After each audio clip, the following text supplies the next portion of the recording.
أنفسنا ومن سيئات أعمالنا من يهده الله فلا مضل له ومن يضلل فلا هادي له والصلاة والسلام على رسوله محمد وعلى آله وأصحابه وأزواجه وذرياته وأحبابه وسلم. سلام على خاتم الأنبياء، سلام على سید الاسفیاء محمد کی صلی الله علیه وسلم. عالم پر از نام اوست، سجودی ملائک ز اکرام اوست. محبی مساکین و محبوب حق، کی از شرم رویش کند گل عرق. غلامی تو شاهانی روی زمین، تو با بینوایان امت کریم. حضرتی مولانا یعقوب چرخی رحمت الله علیه که یکی از شخصیت های ستاره درخشنده طریقه نقشبندی است که در روی شهر ما و شهر دوشنبه حضرت جو مقبرش هسته، در واسط پیامبر صلی الله علیه وسلم چنین سخنها بیان کرده. حضرت شیخ عطای ولی میگفت او فصیح باشد و من لال او، کی توانم داد شرح حال او. او پیامبر فصیح است و من در وصف پیغمبر گفتن لال هستم. زبان من در وصف پیغمبر صفت کردن گنگ است میگن، لال است میگن. کی توانم داد شرح حال او. او کسی هست که خدا او را وصف کرده است، چی گونه من به این زبان گنگ به این زبان قرق نام پیغمبر و وصف پیغمبر میکنم. حضرت شیخ عطاری ولی میگن که حضرت عطاری نیشاپوری خدا رحمتش کند، در نیشاپور هم رفته از مقبرش را زیارت کردیم. حضرت مولای روم جلال الدین رومی بلخی که صاحب مثنوی است، که بزرگان میگن مثنوی معنوی مولوی هست، قرآن در زبان 60 زبان دنیا قطعی همین مثنوی ترجمه شده است. 60 زبان جهان قطعی کافر و مسلمان میخونش. حضرت این قدر مشهور است. با وجود همین قدر شهره آفاق بودنش، در حق شیخ عطاری ولی میگه که من آن ملای رومیم که از نظمم شکر ریزد، ولیکن در سخن گفتن غلام شیخ عطارم.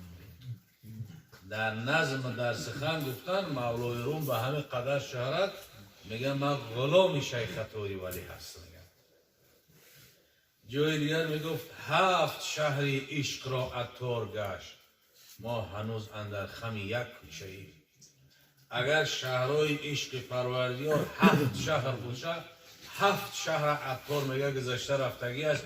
ما در یک کوچه شهری هستیم، ولی در یک کوچه ولی یک شهر تایی نکردیم. ببین و همین قدر بزرگی و به همین قدری که ولی خدا بود، میگه من وصف پیغمبر کرده نمیتونم، زبان من لال است. میگه او فصیح باشد و من لال او، کی توانم داد شرح حال او. حضرت شیخ سعدی بزرگوار میگفت وصف او کی لایق این ناکس است، وصف او خالق یکتا بس است. انبیا در کنه او حیران شدند، سیرشناسانی سرگردان شدند. او کسی را که حضرت میگه وقتی که الله ذوالجلال خودش که وصف میکند، پس وصف کردن مخلوق هیچ از در برابر وصف خالق. الله ذوالجلال پیامبر وصف کرد و رفعنا لک ذکرک. ای محمد صلی الله علیه وسلم نام تو را، ذکر تو را ما بلند مرتبه کردیم. الله ذوالجلال بیان میگه ببین لا اله الا الله میگیم تا اگر محمد رسول الله نگیم این کلمه پر نمیشه. تا اگر محمد رسول الله نگوییم ایمان ما پر نمیشه. تا اگر ایمانی با محمد صلی الله علیه وسلم نداشته باشیم او ایمان نیست.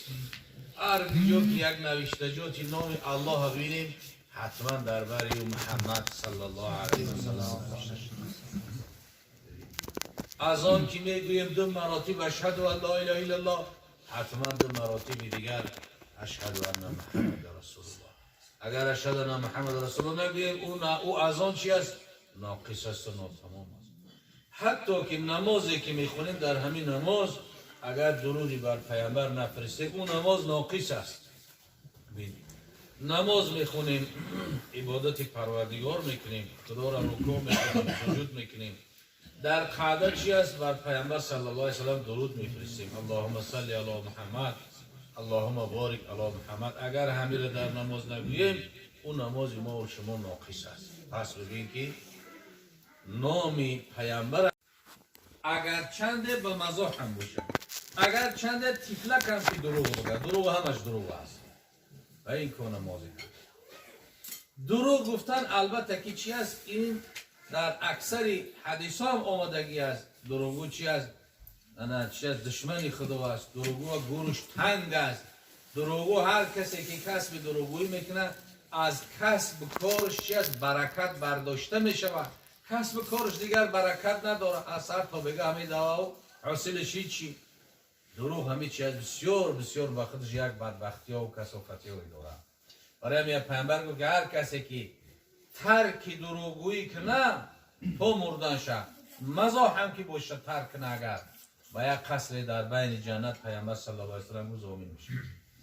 اگه دروغگویی امروز چی است؟ که جوان مایل است کلان سالا هم پیر میگن، اون چی دروغ میگن، همین پیرا هم کلان سالا هم. یعنی یک جا خواستگاری که میدونم بعد یک زن میدونم فلانی را میشناسی؟ نه آخر میگن که نماز میخونه، قرآن میخونه، شاگردی فلانی همون بچه را هم تعریف میکنن، تعریف دروغ تعریف میکنن، نه قرآن میخونه، نه نماز میخونه، نه خاک بعد درکشه که میومد.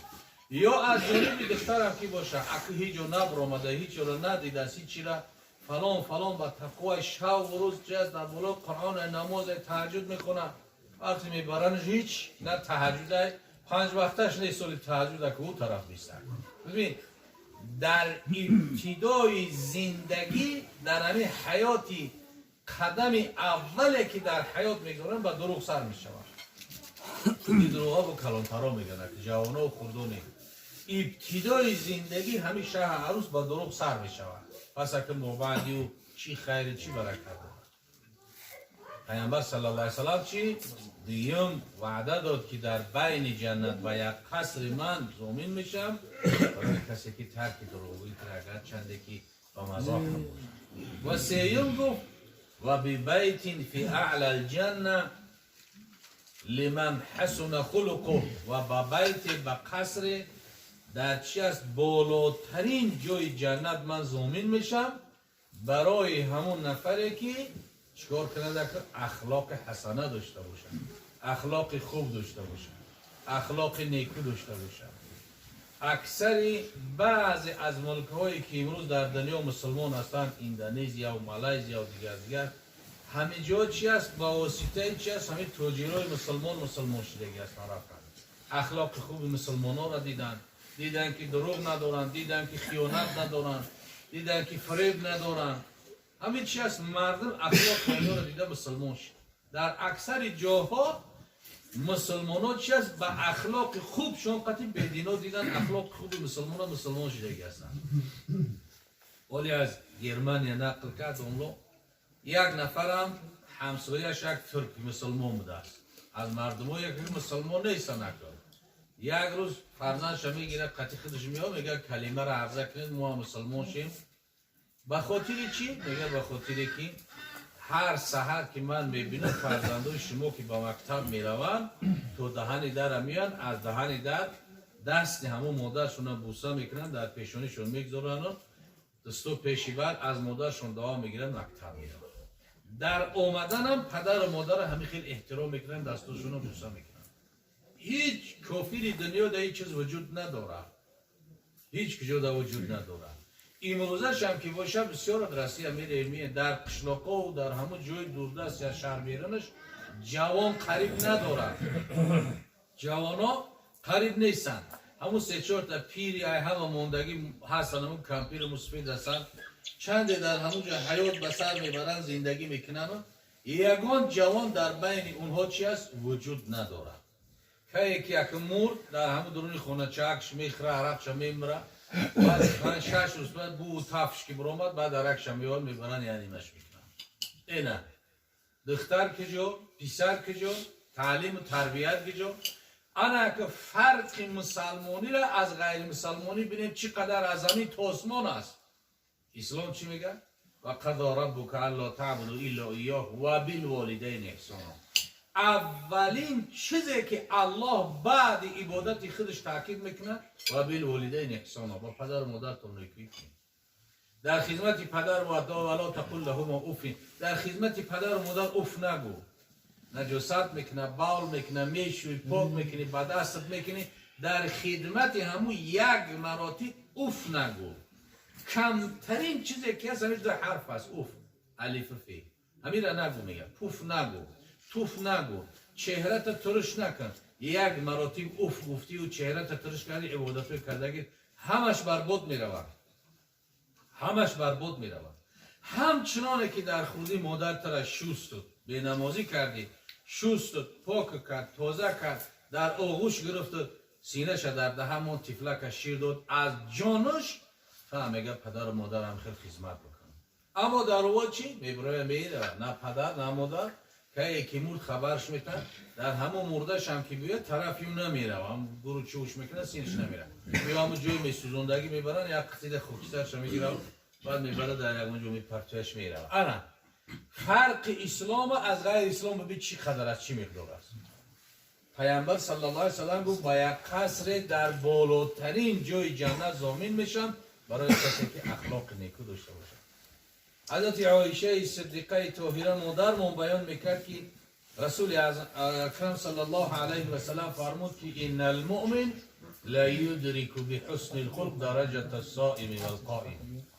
عایشه مادرمون میگه که پیامبر صلی الله علیه و سلم گفت که هر آینه مؤمن به حسن خلقش، به اخلاق نیکوش میرسد به درجه کسی که صائم و قائم است.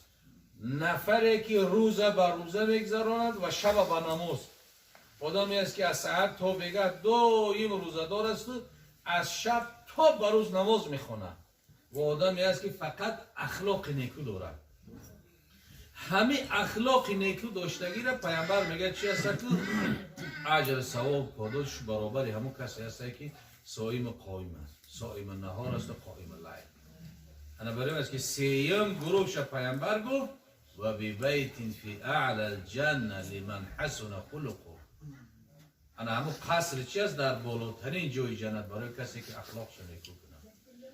انا همین اخلاق امروز البته که خیلی در بین همه ما و شما میبینیم کسته شده. البته که در اینجا اهل علم هم کمبودی و نقصان از یا هست که کمتر میگن. اینمی کمترین فتواها رو روزگار زیم درباره همین یک دست آبگیری را، همین دست چی خیلی آب بگیرن تا مسفید 70-80 سالگی یک بار نشنیده است، ندیده است، نمیگه، نه پروا دارن. با اگر بگویم با یکان تدیگش میگه هیچی گپ نداره، همین هیچی گپ نداره و ایش در کار نیست، همین طریقتی رفته دیگه همه ترک مستحب شد. ترک مستحب شد رفته ترک سنت میشه، ترک سنت شد رفته ترک واجب، بعد ترک فرض، بعد به همین تمام دل که سیاه شد پاگیده دیگه چی میشه؟ از همه خلاص میشه. ولی همین قاعده دست آگیری که میگه از در که در آمد از یک لو سر کردم. همین تقاب گرفته دست در معرکه که آمد تا به پیش مثلا صدر مجلس، این طرف که آمد با روش این طرف بگردن و پشتونکی برای تا اخیره. همین خیلی قاعده. وقتی که تمام کردن طعام خوردن بود کردن، این دفعه اول از کلانتر میگیرن که کلانتر منتظر دیگران نشود. از کلانتر میگیرن بعدا تا اخیره میگیرن. و نفری که از این مجلس باید به خیزه بروه حتما به طرف کلانتر یک اشاره کنه که یک ضرورت دارم، یک کار دارم، سبک جوابش میتن برآمده میروه. اینا چی هست که همین کمترین آدابایی که در ما و شما بود امروز همیون نیستن. اقامت کن راه شرع نبی را، نفس تا هست میکن پیروی را. خدا خواهد زی بنده بندگی را، رسول خواهد زی امت پیروی را. نباشی بنده نوکی زبانی، که تا در نار دوزخ در نمانی. مشو ملا و صوفی شیخ صنعا، مسلمان شو، مسلمان شو، مسلمان. مسلمان بودنی تو کی به کار است، مسلمان مردن اینجا اعتبار است.